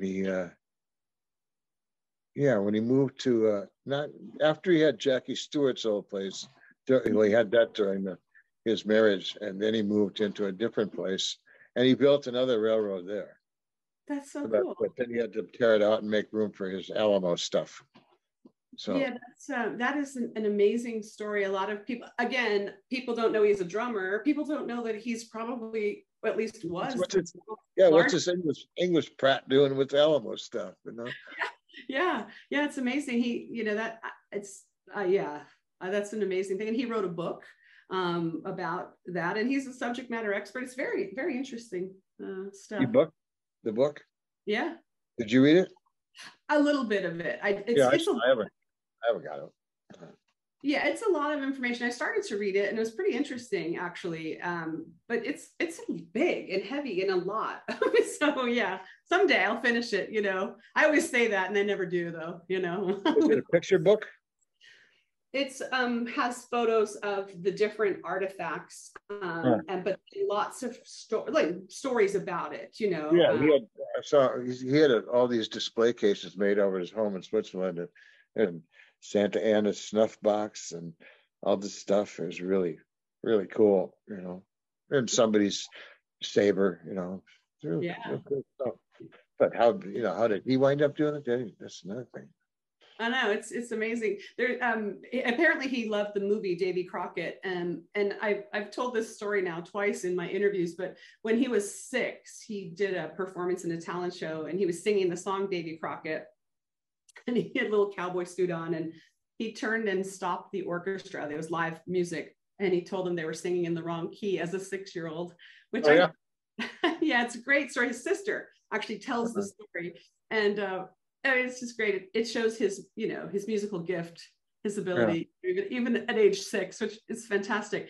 But I think that's where the love of Davy Crockett and the Alamo and all of that Western stuff was born, when he was a little kid, Right. That's true. Yeah, we were all watching Davy Crockett back then. There was this television series. Are you old enough to remember that?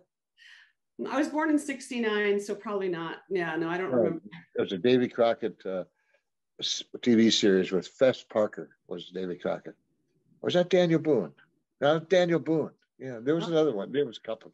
There's all these cowboy shows, Bonanza and stuff when I was growing up. There's a Davy Crockett one. There's a Daniel Boone one. There was Yeah, I remember Bonanza. I liked that show. That was every Sunday night. Yeah. Set the family down. Ed Sullivan showing Bonanza. That was it. Yeah, those are the old days for sure. I forgot to. We didn't talk about the documentary where you get all pissed off with the drum stools. I forgot to ask you about that. But you want to ask? Well, let's get it out of the way. I know it's something that you get asked about all the time. Tell me a little bit about the documentary film When in Rome, and the time you had to go with Danny G, Phil's assistant, to go and buy a bunch of bar stools. Phil got it in his head that he and Chester should do the beginning of their drum duet right on the bar stools, I think. And you were not happy that day. Tell me about it. Those guys playing on bar stools, they always do the drum duet in their show. And how they put the drum duet together is usually done back at the hotel on bar stools in the hotel room. Yeah. And they had in mind, like you say, to do it live this time. So I was supposed to go out and pick out a couple of drum stools or bar stools, and I had things to do back at rehearsal, but it's only going to take half an hour, and we didn't find a place for an hour. And the manager of the IKEA didn't speak a word of English, and she didn't want to. And I was trying to converse with her or whatever, and most of my conversation was beeped out. beep. Yeah, what is this beep? Seriously, I won't watch it. I've only watched about 2 minutes of it. I said, I don't want it. But anyway, a week or so later, the band gets a rough cut of the whole documentary, and Tony Smith finds me in catering. He said, "So you're in the documentary?" Oh God! And so I went in the dressing room and found the three guys here and there. I said, "Hey guys, I I I haven't seen it yet, but I'm really sorry." I said, "No, you're the best part of the whole thing." It is the funniest. And I think the guy But who somebody else, but some not long after that was released, some fan, I saw a comment, "Who's this old hippie about cussing and shit?" Like I say, no matter what I do, wherever I do it, I must be doing something right because I'm still there. you absolutely are. I love it. Well, Brad, is there anything that we didn't talk about today that you wanted to say, or did we cover it all? No, it's you covered most of it. I mean, I could go on about other things, but you've covered most of it. That's good. Thank you very much. Now I've got to put my condo back together again. Yes. Well, thank you for doing this and spending time with me. And I will cherish our time. And I hope that whatever you end up doing, that you keep smiling. Well, thank you very much. I know you had a story to tell me about something that you did for Phil that has to do with his tea. I'm dying to hear about it.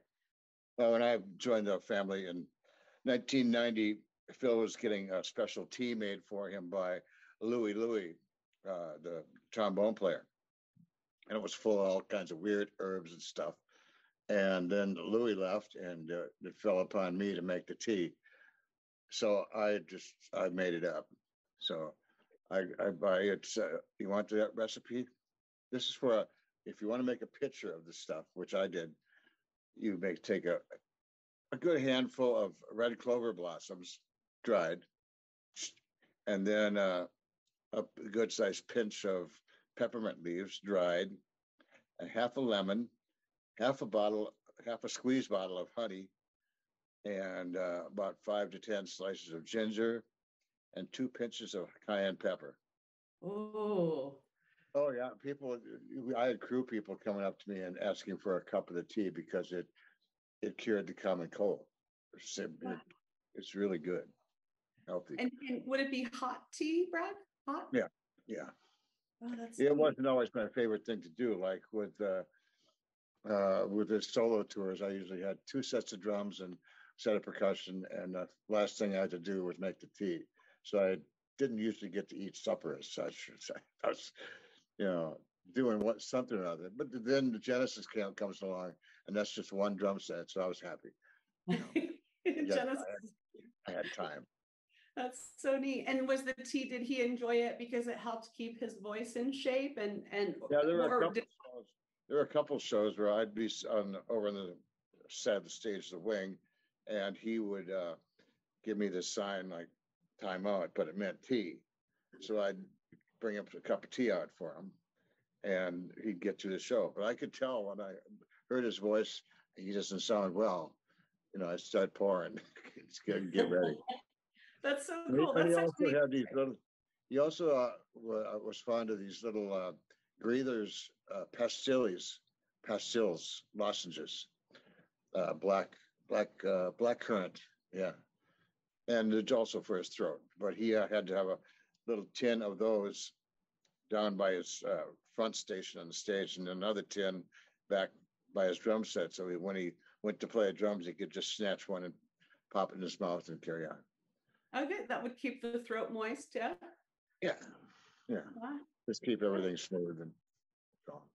That's so neat. That's I love those kinds of stories, and people listening are gonna just adore your recipe. I mean, it's probably gonna be all the rage, Brad. We're gonna have it's a matter of taste. I know what it's supposed to smell like, and I know what it's supposed to taste like. So but I those are the correct proportions.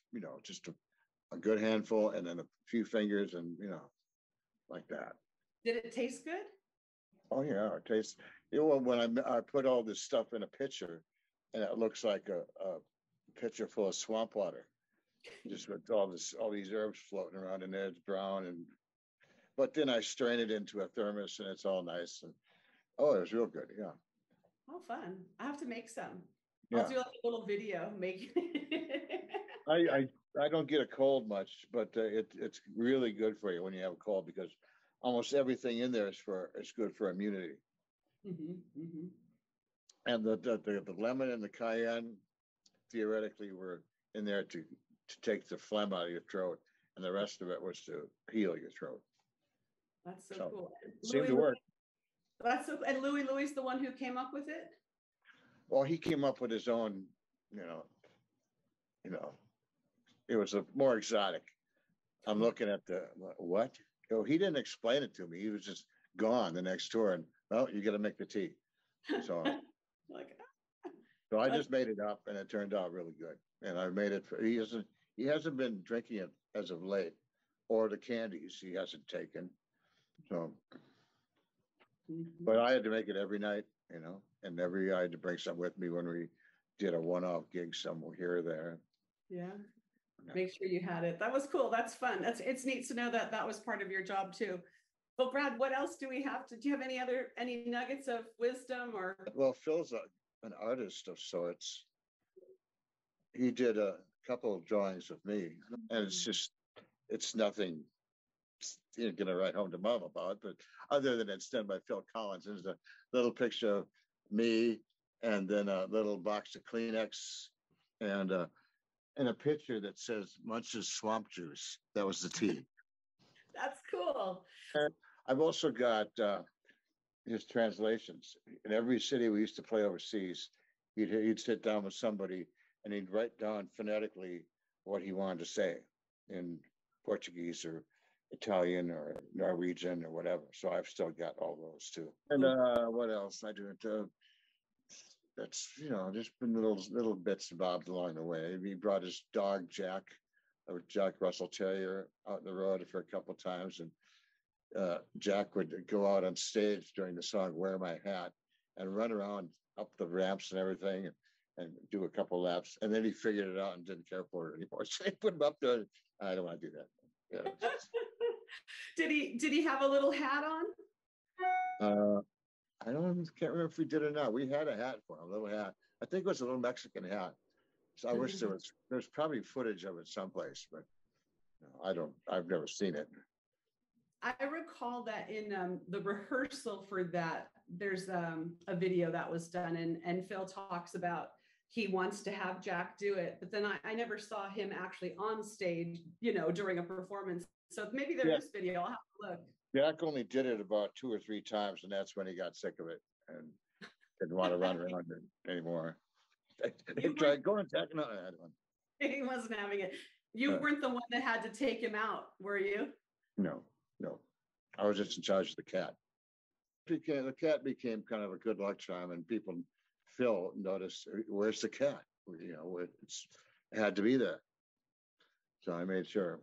Brad, on the Genesis tour, they played Duchess at every show except for Chicago. And we had heard through the grapevine that there was a fan group that had lobbied. Any idea how or why that happened? And was the rumor about the fans having an influence true? I remember Misunderstanding was on the set list when the whole thing started in rehearsals over in England. But I've still got a set list or whatever. Somewhere it says Misunderstanding. It says U.S. only. Uh-huh. But if they only did it in Chicago, I don't really pay attention if they only did it in Chicago. I can't. That's a good song. Yeah. Great song. Yeah. So it's for whatever reason, they went back to Duchess the next show. And there was a big bunch of conversation about it in the fan community because everybody wanted Duchess. But then I wanted Misunderstanding. And I went to a lot of shows on that tour, but I didn't go to Chicago. So I'm mad.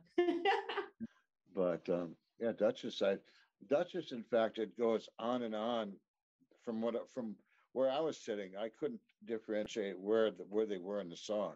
So I had to, when we went on break from rehearsal, I wrote to Michelle Collin and I told them to send me a copy of the live rehearsal so I could listen to it and then I got it. Then I got the structure of the song. And there was a loop playing during that song that I started and stopped. So I had to pay attention because Nick would usually he'd turn around and just give me a nod when he wanted me to stop the loop, whatever it was. There was one night in the last leg we did where I was watching him for the signal. It didn't come, and it didn't come, and it was right there at the precipice of where I was supposed to hit stop, and he turned around and I hit the button at the same time. I just okay, and he went. On the Sirius tour, I was the one in back, and I would change Chester's samples that he was playing, and I changed. I think the song was the studio, and then there's another song that didn't use samples. I think, yeah, I can't remember what it was, but I changed the samples. I thought I was changing it to mute, and I didn't. But so when I heard the samples play, it wasn't, nobody died, but I just left it. I just left the samples up there, and the next day, Phil went up to Chester in rehearsal. Said, "Chester, did you have the right samples up for this song?" I said, "That was me. I put up the wrong samples." I said, "I thought it'd be better to leave what was playing, carry on, instead of just drop that out." And he said, "Oh yeah."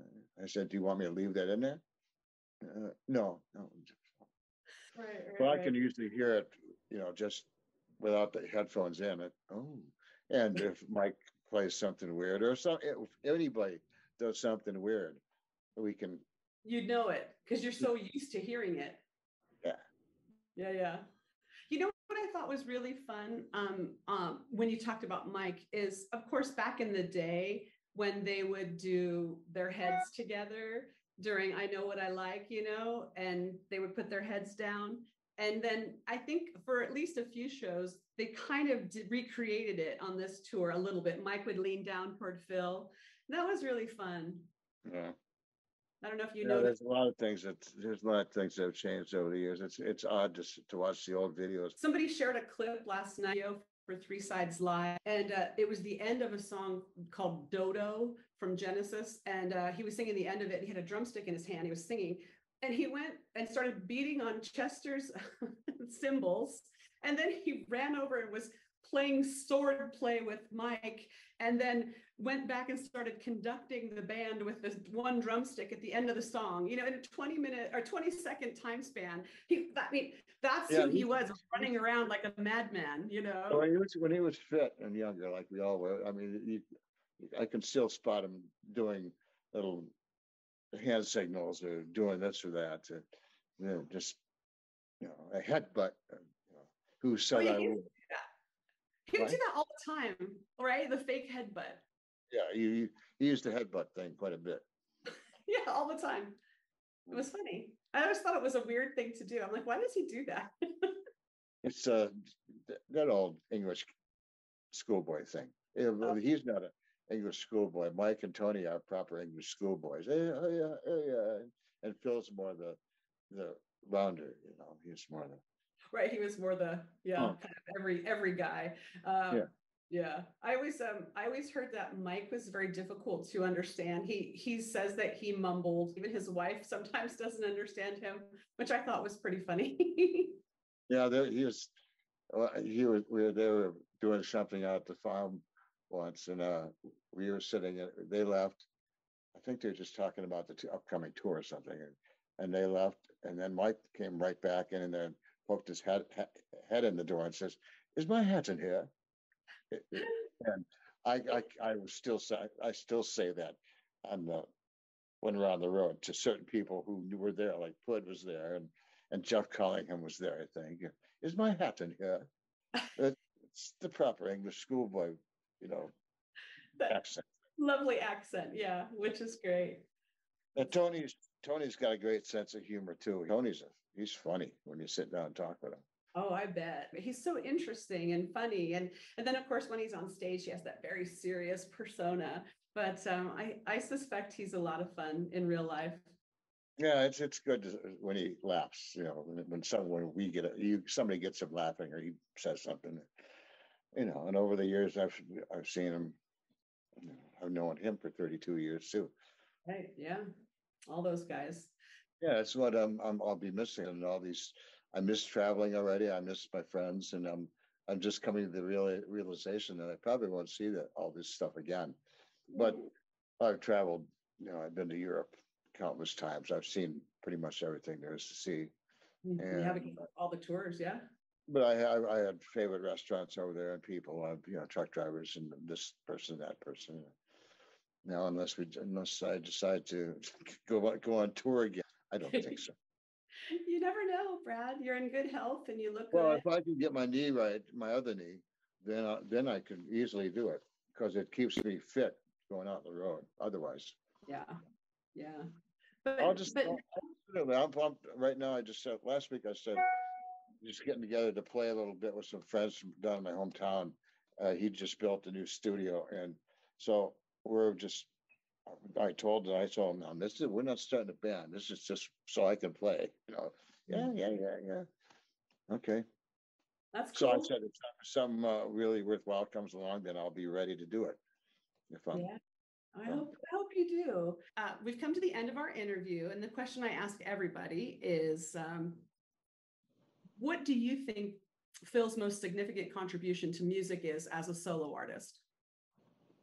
Well, he's a legendary drummer, and he's written countless hit songs.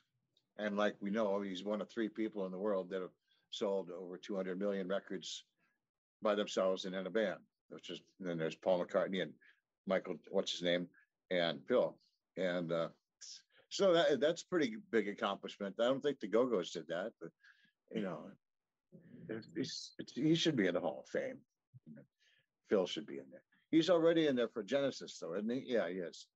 He is. He was inducted in 2010 with the members of Genesis. Yeah, right. Yeah. But for his solo career, which began in I think 80 or 81, Face Value was officially released.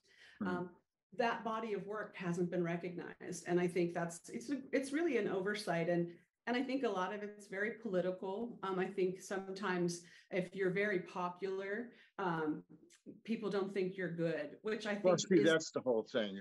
Take somebody like Keith Urban, that people don't like Keith Urban.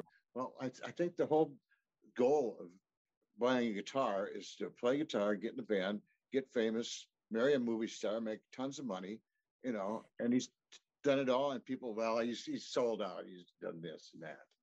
And the same with Phil, he's selling all these hit records. Well, yeah, there's a reason for it. And, Smoke on the Water everybody hates the song Smoke on the Water because it was a perfect song, but it was played too much, Yeah, that happens. I think that happened to Studio. I think for sure people just got, it was so popular and so played. And that was back when MTV was in its prime too. So it was in heavy rotation all day long, every day, and all that stuff. Yeah, it was kind of a perfect storm. And I think when people get that high, as far as when I say that, the popularity is so great that you can't sustain that forever. And so the inevitable happens. And I think that happens to the most famous, and I think it's Phil's time though. I think it's time for him to be recognized. And I hope that it happens for him. Yeah, I think so too. And I'm sure that a lot of people would agree with you. Yeah, I think so. Everybody I've talked to. But then all my friends are Genesis and Phil Collins fans. Yeah, or in the band, so. Or in the band, right? That's awesome.